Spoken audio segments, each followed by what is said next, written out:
Cześć, z tej strony Krzysiek, witam na kanale Mąż przy garach. W okolicach Wielkanocy pokazałem przepis na miodownik biszkoptowy i myślę, że całkiem przypadł Wam do gustu. Tym razem przygotujemy coś bardziej tradycyjnego i wypieczemy cieniutkie, kruche miodowe blaty, które w towarzystwie kremu grysikowego i konfitury śliwkowej dadzą nam pyszny, świąteczny deser. Znajdziemy też miejsce dla odrobiny kajmaku i orzechów. Jak zawsze zachęcam do zostawienia łapki w górę i subskrypcji. Przy okazji dajcie znać, która wersja miodownika króluje na Waszych świątecznych stołach. Zapraszam Was na film i biorę się do roboty. Przygotowanie naszego ciasta zaczynam od miodowych blatów. Do średniej wielkości rondelka wlewam 150 g miodu. Dodaję do niego 80 g masła i 50 g drobnego białego cukru. Zawartość naczynia powoli podgrzewam, stale mieszając tylko do połączenia się składników. W żadnym wypadku nie chcemy ich zagotować. Kiedy to nastąpi, syrop odstawiam do całkowitego wystudzenia. Kiedy płyn osiągnie temperaturę pokojową, zabieram się za składniki suche. Do dużej miski przesiewam 600 g mąki pszennej i 1 łyżeczkę sody oczyszczonej. Po pozbyciu się wszystkich grudek, zawartość miski mieszam za pomocą rózgi do równego rozprowadzenia sody w mące. Wtedy do naczynia dodaję wystudzony syrop miodowy, 3 czubate łyżki kwaśnej śmietany, u mnie około 130 g i 1 duże jajko. Zawartość naczynia krótko mieszam za pomocą silikonowej szpatułki tylko do wchłonięcia wilgoci przez mąkę. Kiedy to nastąpi, zaczynam wyrabiać ciasto dłonią. Na początku krótko pracuję z nim w misce tylko do wstępnego połączenia się składników. Następnie przekładam ciasto na blat i wyrabiam do uzyskania w miarę gładkiego i jednolitego ciasta miodowego. Nie powinno Wam to zająć więcej niż 5 minut. Po osiągnięciu odpowiedniej konsystencji formuję ciasto w kulę i dzielę je na 4 równe części. Polecam posłużyć się przy tym wagą kuchenną, znacząco ułatwi Wam to całą sprawę. 3 części ciasta, z którymi akurat nie pracuję, przekładam do miski i odstawiam pod przykryciem, aż przyjdzie na nie pora.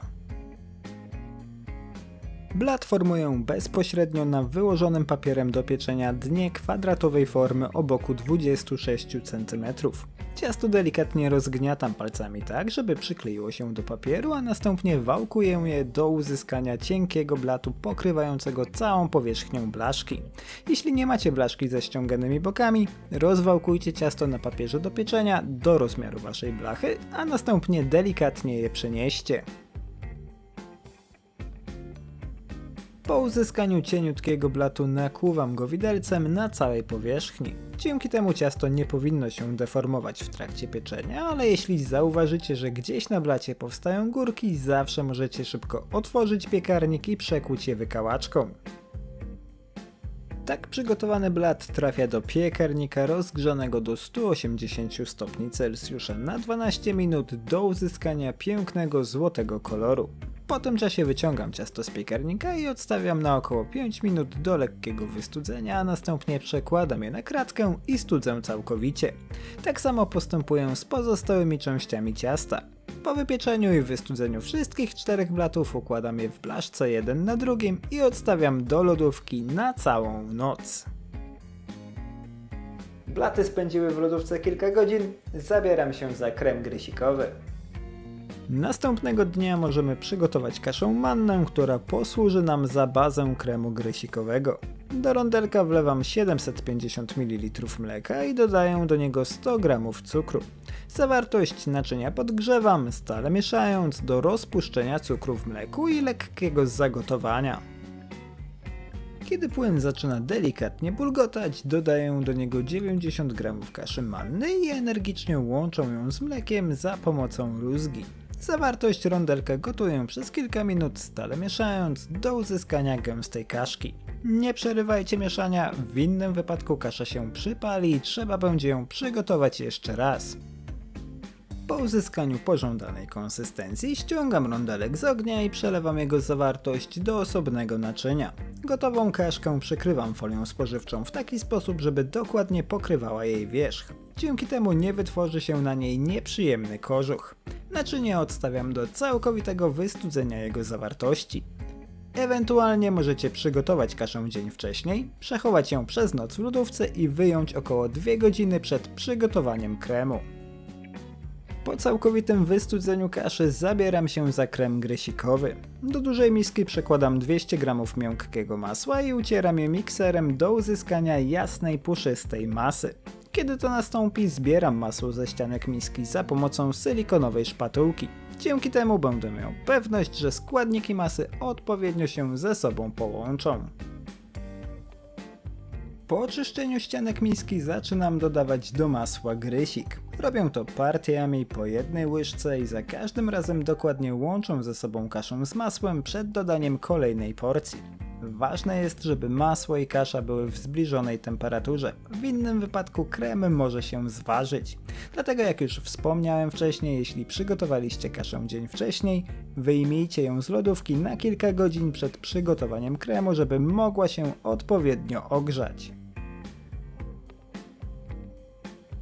Kiedy cała kasza trafiła już do kremu, dodaję do niej łyżeczkę ekstraktu waniliowego. Możecie użyć też pasty waniliowej, która będzie odrobinę mocniejsza w smaku, lub cukru waniliowego. Ten ostatni dodajcie na etapie gotowania mleka i podmieńcie część zwykłego cukru na taki z wanilią. Kiedy wszystko jest już odpowiednio połączone, zabieram się za składanie ciasta. Blaszkę, w której wcześniej wypiekałem miodowe blaty, wykładam papierem do pieczenia i układam na jej dnie pierwszy placek. Na blat wykładam około 100 g konfitury śliwkowej i rozprowadzam ją cienką warstwą po całej powierzchni ciasta. Jeśli nie macie pod ręką akurat takiej konfitury, możecie użyć innej, najlepiej delikatnie kwaskowej.